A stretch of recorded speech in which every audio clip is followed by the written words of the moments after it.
Hi Mitch, it's Randy here from Randy Cycle Service. Thanks for the call earlier, and we're going to show you now what we've got laid out here so we can kind of see a physical view of what we talked about. Obviously we have the fork gear here, we have the rubber washers, we have the trim piece, and we have the fork boot.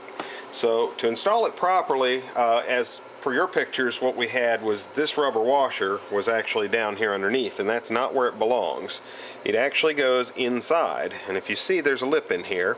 This has got a bevel on it. That bevel is going to go up in relation to installed on the motorcycle.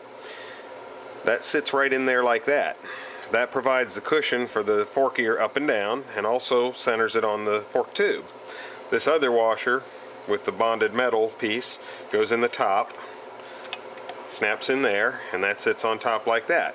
Obviously it's going to be installed on the motorcycle like this. Now we have this chrome trim ring. Again, this is just a trim ring. It does nothing except hide this.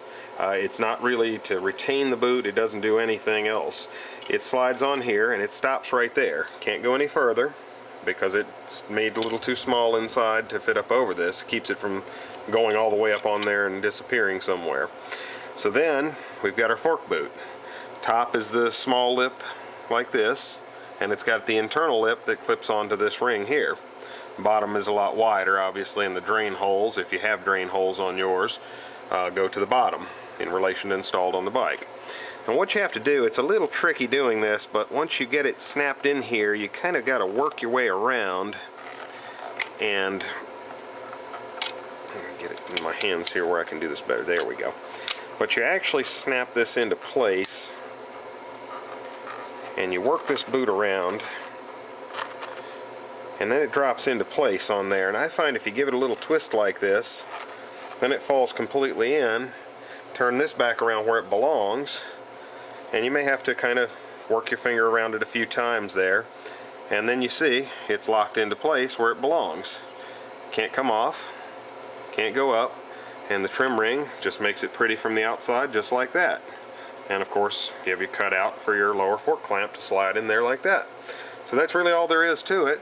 And as I mentioned before, if that fork tube or fork gaiter isn't exactly soft, you can take a heat gun very gently or a hairdryer, warm this rubber up a little bit. It'll make your job a little easier as well.